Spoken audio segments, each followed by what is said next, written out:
Hello students, welcome to the class. Myself Aditi Jaiswal, and today we are going to study civics class 8 chapter 1st our constitution. इस class में हम लोग हमारे constitution के बारे में जानेंगे. In this chapter we will learn about our constitution. First हम लोग ये जानते हैं कि कॉन्स्टिट्यूशन क्या है. हमारे संविधान के बारे में जानने से पहले हम ये जानते हैं कि संविधान होता क्या है. तो students, the constitution is a set of written rules and regulation according to which a country is govern. Constitution जो है वो एक सेट है रिटन रूल्स और रेगुलेशंस का, जहाँ पे लिखित जो भी रूल्स जो भी नियम कानून होते हैं वो लिखे हुए होते हैं. According to which a country is govern, जिसके अनुसार उस कंट्री को गवर्न किया जाता है, उस देश को शासित किया जाता है. If there are no written rules, people ruling over a country might do so according to their own whims. यदि कोई भी रिटन रूल्स नहीं होगा तो लोग जो होंगे कंट्री के वो अपने अकॉर्डिंग काम करेंगे, उनका जो मन आएगा वो काम करेंगे. So it is important specially in a democracy that the government function according to clearly laid down rules. इसलिए ये बहुत ज़रूरी है स्पेशली एक डेमोक्रेसी कंट्री में कि गवर्नमेंट जो है वो कार्य करे according to clearly laid down rules. मतलब जो भी स्पष्ट रूप से जो भी रूल्स नियम कानून बनाए गए हैं उसके अकॉर्डिंग एक गवर्नमेंट वहाँ का फंक्शन करे. ये बहुत ज़रूरी है. तो हमने जाना कि कॉन्स्टिट्यूशन क्या है. तो कॉन्स्टिट्यूशन एक सेट है रिटन रूल्स और रेगुलेशन का, जिसके द्वारा एक कंट्री को गवर्न किया जाता है. या फिर हम बोल सकते हैं कि कॉन्स्टिट्यूशन क्या है, एक बुक है जहाँ पे जो रूल्स और रेगुलेशंस का एक बुक है जिसके द्वारा एक कंट्री को गवर्न किया जाता है. अब हम बात करते हैं इंपॉर्टेंस ऑफ कॉन्स्टिट्यूशन. क्या इंपॉर्टेंस है कॉन्स्टिट्यूशन का, क्या महत्व है. तो India gain independence from the British rule on 15 अगस्त 1947. हमारा जो भारत है वो ब्रिटिश रूल से आज़ाद हुआ, इंडिपेंडेंस हुआ 15 अगस्त 1947 को. The leaders of the country realise so many years of being a colony had left India ruined economically as well as socially. और हमारे कंट्री के जो लीडर्स थे उन्होंने ये महसूस किया कि हमारा जो भारत है जब कॉलोनी था तो इसको बहुत ही र्यून किया गया, मतलब बर्बाद किया गया. आर्थिक रूप से भी बर्बाद किया गया और सामाजिक रूप से भी हमारे देश को बर्बाद किया गया ब्रिटिशर्स के द्वारा. Caste, gender and religious inequalities were common and most of the wealth of the country has been drained by the British. यहाँ पे बोल सकते हैं कि यहाँ पे कास्ट सिस्टम जो था, जाति प्रथा जो थी, या फिर लिंग जेंडर को लेके, या फिर जो रिलीजियस धर्म को लेके जो असमानताएं थी, इस सब का ब्रिटिशर्स ने बहुत फ़ायदा उठाया और यहाँ के जो वेल्थ थे उसको यहाँ से वो बाहर ले गए, अपना बनाए. एज अ रिजल्ट, इसका रिजल्ट ये निकला कि the economy was in a pitiable state. मतलब यहाँ पे जब ब्रिटिशर्स ने यहाँ का फ़ायदा उठाया, यहाँ की जो दशा थी वो सही नहीं बोल सकते हैं कि जो असमानता थी उसका फ़ायदा उठाया और यहाँ से वेल्थ को अपना बनाया. तो इसका रिजल्ट ये हुआ कि हमारा जो देश था वो इकोनॉमिकली बहुत ही पिटिबल स्टेट में, दयनीय स्टेट में हो गया. मतलब इसकी दशा अच्छी नहीं रही आर्थिक रूप से. Making the country economically strong and establishing equality in the society was the foremost concern of the leaders. और हमारे देश को अब आर्थिक रूप से मजबूत बनाना था. तो हमारे देश को आर्थिक रूप से मजबूत बनाने के लिए और यहाँ पे इक्वालिटी, समाज में इक्वालिटी स्थापित करने के लिए सबसे महत्वपूर्ण जो था वो काम था लीडर्स का कि यहाँ पे क्या किया जाए, समाज में इक्वालिटी बनाया जाए. मतलब कि इकोनॉमिकली स्ट्रांग बनाने के लिए कंट्री को और यहाँ पे इस्टेब्लिश करने के लिए इक्वालिटी सोसाइटी में, ये सबसे मतलब बोल सकते हैं कि महत्वपूर्ण काम था लीडर्स का. यही बोल सकते हैं लक्ष्य था.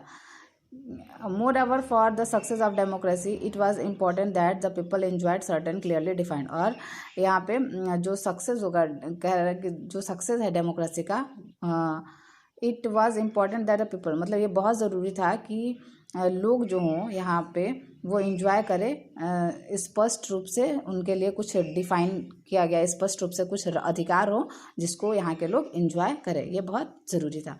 टू अचीव ऑल दिस, इन सभी को अचीव करने के लिए it was important to have written rules. ये बहुत ज़रूरी था कि यहाँ पे रिटन रूल्स हो, रेगुलेशंस हो और राइट्स हो. According to which country would be govern, जिसके द्वारा कंट्री को गवर्न किया जा सके. Hence the constitution was framed, इसलिए हमारे देश में कॉन्स्टिट्यूशन को बनाया गया. तो किस लिए बनाया गया, यहाँ पे हम बोल सकते हैं कि यहाँ पे हमारे देश को इकोनॉमिक रूप से स्ट्रॉन्ग बनाए रखने के लिए और समाज में इक्वालिटी स्थापित करने के लिए। What is the purpose of a constitution, क्या पर्पज था कॉन्स्टिट्यूशन का, क्या पर्पज है कॉन्स्टिट्यूशन का, लेट अस फाइंड आउट, चलिए हम लोग जानते हैं। The constitution clearly define the powers and function of the elected representative who govern the country as well as the right of the citizens. The law of our country is framed on the basis of the constitution. हमारे जो constitution है उसमें clearly स्पष्ट रूप से define किया गया है कि क्या पावर है और क्या फंक्शन है, मतलब जो भी इलेक्टेड रिप्रेजेंटेटिव होगा जो देश को गवर्न करेगा उसके क्या पावर हैं और उसके क्या फंक्शन है, ये स्पष्ट रूप से हमारे कॉन्स्टिट्यूशन में उसका डिफाइन किया गया है। The law of our country are framed on the basis of the constitution, हमारे देश के जो भी लॉ बनते हैं, जो भी नियम बनाए जाते हैं वो इसी के अनुसार फ्रेम किए जाते हैं, इसी के आधार पे, कॉन्स्टिट्यूशन के आधार पे बनाए जाते हैं।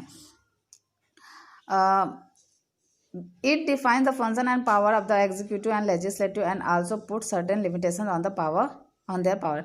इसमें डिफाइन किए गए हैं कि एग्जीक्यूटिव और लेजिस्लेटिव के क्या काम हैं, क्या पावर हैं और उसी के साथ साथ यहाँ पे उनके क्या लिमिटेशंस हैं, उनके लिए कुछ लिमिटेशंस भी हैं, उनके पावर की कुछ सीमाएं भी हैं, तो उसको भी डिफाइन किया गया है हमारे कॉन्स्टिट्यूशन में। Constitution tries to uphold the unity, integrity and as well as diversity of the country. हमारे बोल सकते हैं कि हमारा जो संविधान है ये प्रयास करता है कि यहाँ पे यूनिटी बना रहे और यहाँ पे हमारे जो देश की जो विविधताएँ हैं उसी तरह से बनी रहें। It clearly defines the nature of the country's political system and ways in which the government will be elected and on what basis it will function. इसमें ये भी डिफाइन किया गया है कि हमारे कंट्री का पॉलिटिकल जो सिस्टम है उसका क्या नेचर है और किस तरह से गवर्नमेंट इलेक्ट किया जाएगा और किस आधार पे ये किस तरह से ये काम करेगा, मतलब किस तरह से हमारे देश में गवर्नमेंट इलेक्ट किया जाएगा और वो किस तरह से काम करेगा, किस आधार पे काम करेगा, इन सब चीज़ों को भी स्पष्ट रूप से विवरण दिया हुआ है हमारे संविधान में। कॉन्स्टिट्यूशन से to establish social justice and rule of law, हमारा जो कॉन्स्टिट्यूशन ये ट्राई करता है स्थापित करने का, जो सोशल जस्टिस होता है और जो रूल ऑफ लॉ है इसको इस्टेब्लिश करने का प्रयास करता है। This means that in a democratic country all the citizens are treated equally. इसका मतलब ये है कि एक जो डेमोक्रेटिक कंट्री होता है, एक डेमोक्रेटिक जो देश होता है, वहाँ पे सभी जो सिटीजन्स होते हैं उन सभी के साथ उन सभी को इक्वली ट्रीट करना चाहिए, मतलब उन सभी के साथ समान व्यवहार करना चाहिए। And they have equal right, और उन सभी के समान अधिकार होने चाहिए। The laws of the country are same for everyone, हमारे देश में जो भी कानून बने वो सभी के लिए एक जैसा हो। No person is above the law just before of his her caste और रिलीजन, कोई भी पर्सन अपने जाति या धर्म के आधार पे ऊंचा नहीं हो सकता। However, the Constitution mentions some special privilege for certain backward section of the society, so they can be at par with the mainstream। यदि हम बोल सकते हैं कि हमारा जो कॉन्स्टिट्यूशन है इसमें मेंशन किया गया सम स्पेशल प्रिविलेज, मतलब कुछ स्पेशल फैसिलिटीज़ दिए गए हैं जो बैकवर्ड सेक्शन है, मतलब जो पिछड़े वर्ग हैं हमारे देश में, हमारे समाज में जो पिछड़ा वर्ग है उनके लिए कुछ स्पेशल फैसिलिटीज़ दी गई हैं जिससे कि उनको इस मेन स्ट्रीम बोल सकते हैं, हमारा जो मुख्य धारा है उसमें उनको भी शामिल किया जा सके। बहुत टाइम से उन लोगों के साथ बोल सकते हैं कि भेदभाव किया गया, डिस्क्रिमिनेशन किया गया, जिसकी वजह से वो पिछड़े हैं, तो उनके लिए कुछ स्पेशल फैसिलिटीज़ दी गई हैं गवर्नमेंट कॉन्स्टिट्यूशन के द्वारा, ताकि उनको भी इस मेन स्ट्रीम में लाया जा सके। The constitution gives some fundamental right to every citizen of the country, हमारा जो कॉन्स्टिट्यूशन है वो सभी को समान अधिकार देता है, फंडामेंटल राइट देता है। Nobody can violate this law, और कोई भी इस ये जो हमें फंडामेंटल मूल अधिकार दिए गए हैं इसको कोई भी वायलेट नहीं कर सकता, मतलब छीन नहीं सकता। The constitution define the process of framing laws of the country, हमारा कॉन्स्टिट्यूशन ये भी डिफाइन करता है, ये भी बताता है कि हमारे देश में लॉ किस तरह से बनेगा, क्या बनाने का प्रोसेस है law. Constitution abolished unjust and discriminatory practice such as untouchability and female feticide, हमारा जो कॉन्स्टिट्यूशन है एबॉलिश करता है, मतलब कुछ ऐसे कुछ भेदभाव वाले कार्य होते थे हमारे देश में, जैसे अनटचेबिलिटी, छुआछूत होता था, या फीमेल फेटिसाइड होता था, मतलब कि जो लड़कियां होती हैं तो उनको घर में ही बोल सकते हैं मार दिया जाता था। तो इस तरह के जो भी कार्य होते थे तो इन सबको हमारे कॉन्स्टिट्यूशन, हमारा संविधान के द्वारा एबॉलिश किया गया है, मीन्स हटा दिया गया है। तो स्टूडेंट्स, हमने यहाँ पे जाना कि क्या पर्पस थे हमारे कॉन्स्टिट्यूशन के।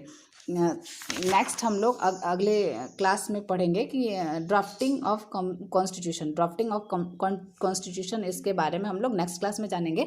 और उसी के साथ साथ हम features of the Indian constitution, भारतीय संविधान के क्या फीचर्स हैं, इसको भी हम नेक्स्ट क्लास में जानेंगे।